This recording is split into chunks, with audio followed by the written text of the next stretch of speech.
Episode की शुरुआत में हम देखते हैं कि तानजीरो कुछ बैम्बू स्टिक और एक टूटी हुई बास्केट को नेजुको के पास लेकर आता है और नेजुको को सूरज की रोशनी से बचाने के लिए उस बास्केट को ठीक करने लगता है और बाद में नेजुको को बास्केट के अंदर आने को कहता है। और नेजुको के राक्षस बन जाने के कारण उसकी हाइट काफी बढ़ गई थी। तब उस समय तानजीरो उसे अपनी हाइट कम करके बास्केट के अंदर एडजस्ट होने को कहता है। अब नेजुको अपनी हाइट को एडजस्ट करके उस बास्केट में आ जाती है और तानजीरो माउंट साइगिरी का रास्ता पूछकर वहाँ के लिए निकल पड़ता है। अब चलते चलते रात हो जाती है और जब वो एक टेम्पल के पास पहुँचता है तो उसे खून की गंध आने लगती है और वह जब भागते हुए टेम्पल के अंदर जाता है तो वो देखता है कि एक राक्षस लोगों को खा रहा होता है और वहाँ पर कोई भी जिंदा नहीं होता। और तब वह राक्षस कहता है, ये मेरा इलाका है, जो मेरे इलाके में आता है उसे भुगतना पड़ता है। ये सुनकर तानजीरो काफी डर जाता है और वह राक्षस तानजीरो पर हमला कर देता है। और दूसरी ओर खून को देखकर नेजुको के मुंह में पानी आ जाता है क्योंकि वह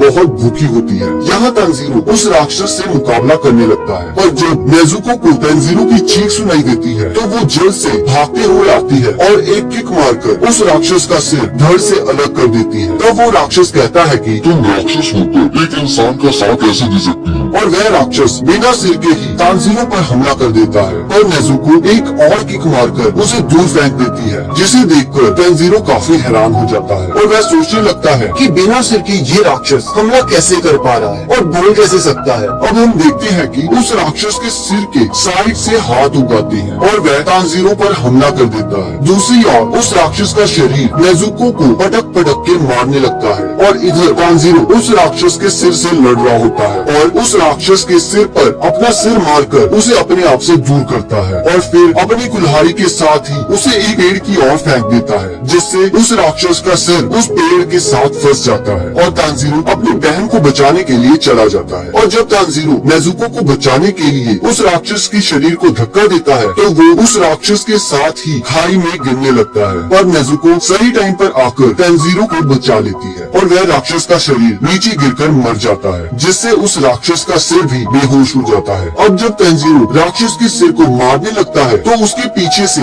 एक आदमी आता है और कहता है, ये इससे नहीं मरेगा। और उसके बाद तानजीरो के पूछने पर वो आदमी कहता है, तुम खुद सोचो इसे कैसे मारा जा सकता है। और तब तानजीरो एक पत्थर लेकर आता है। अभी वो उस राक्षस को मारने की हिम्मत बटोर ही रहा होता है कि तब वह आदमी सोचता है, ये लड़का कितना दयालु है, इसके सामने राक्षस है और फिर भी ये कोई भी फैसला नहीं ले पा रहा। मुझे नहीं लगता ये इसे मार पाएगा। और तब हम देखते हैं कि सुबह हो जाती है और वह राक्षस सूरज की रोशनी की वजह से जल के मर जाता है। ये देखकर तानजीरो काफी शॉक हो जाता है कि कैसे राक्षस बस थोड़ी सी सनलाइट से जल के मर गया। उसके बाद वह अपनी बहन को ढूंढने लगता है और उसे टेम्पल के अंदर सेफ पाकर रिलैक्स हो जाता है। अब वो सोचने लगता है कि वो आदमी कहाँ गया। अब तानजीरो टेम्पल के बाहर आ जाता है जहाँ वो आदमी बैठकर प्रार्थना कर रहा होता है और वो आदमी बताता है कि उसका नाम सकांजी उरुकोदाकी है और पूछता है कि क्या तुम वही हो जिसे गेऊ डोमियाका ने भेजा है? तब तानजीरो बताता है, हाँ मैं वही हूँ। तब वो आदमी पूछता है कि क्या होगा अगर तुम्हारी बहन किसी इंसान को खा ले? यह सुनकर तानजीरो शॉक हो जाता है। तो वो आदमी तानजीरो के पास आकर उसके एक थप्पड़ मार देता है और कहता है, तुम डिसीजन लेने में बहुत स्लो हो, इसलिए तुम उस राक्षस को सुबह होने से पहले नहीं मार सकी। तुम्हें पता है तो मेरे इतने सिंपल सवाल का जवाब क्यों नहीं दे पाई? तो मैं बताता हूँ, क्योंकि तुम्हारा संकल्प बहुत कमजोर है। तुम दो चीजें कर सकते हो अगर तुम्हारी बहन किसी इंसान को खा लेती है। पहला तो तुम उसे मार दो और खुद भी मर जाओ, और दूसरा कि तुम ऐसा कभी होने ही न दो। क्या तुम्हें समझ आ गया? तो तानजीरो कहता है, हाँ। तो वो आदमी कहता है, चलो ठीक है, मैं तुम्हारा टेस्ट लूंगा कि तुम डेमन स्लेयर कॉर्प्स के मेंबर बनने के लिए सही हो या नहीं। चलो अपनी बहन को उठाओ और मेरे साथ चलो। और दोनों भागते भागते उस आदमी के घर पहुंच जाते हैं और तब वह आदमी तानजीरो को कहता है कि तुम्हारे टेस्ट के लिए हमें पहाड़ पर जाना होगा और मैं वादा करता हूँ जब तक तुम वापस आओगे तब तक मैं तुम्हारी बहन का ध्यान रखूंगा। उसके बाद दोनों पहाड़ की ओर निकल जाते हैं जहाँ बहुत ज्यादा अंधेरा होता है और सांस लेने में भी मुश्किल हो रही होती है। तो वह आदमी तानजीरो को कहता है कि तुम्हें सुबह होने से पहले मेरे घर के पास पहुँचना होगा, वो भी अकेले। ये कहकर वह आदमी धुंध में कहीं गायब हो जाता है। पहले तो तानजीरो को लगता है कि मैं आसानी से उस आदमी की स्मेल से रास्ता पता कर लूंगा और वो पहाड़ से उतरना शुरू कर देता है, पर तभी वह एक ट्रैप में फंस जाता है। तब उसे समझ आता है कि असली टेस्ट ये है, उसे इन सभी ट्रैप्स को पार करके सुबह तक नीचे पहुंच जाना है और वो बड़ी मुश्किल से सभी ट्रैप्स को पार करते हुए आखिरकार उस आदमी के घर पहुंच जाता है। इस बीच उसे बहुत चोटें आई होती हैं। ये देखकर वह आदमी कहता है, आज से तुम मेरे शिष्य हो। तो इसी के साथ सेकंड एपिसोड खत्म हो जाता है। बाकी अगले एपिसोड को देखने के लिए आपकी स्क्रीन पर एक वीडियो आ रही है, आप उस पर क्लिक करके अगले एपिसोड को देख सकते हैं।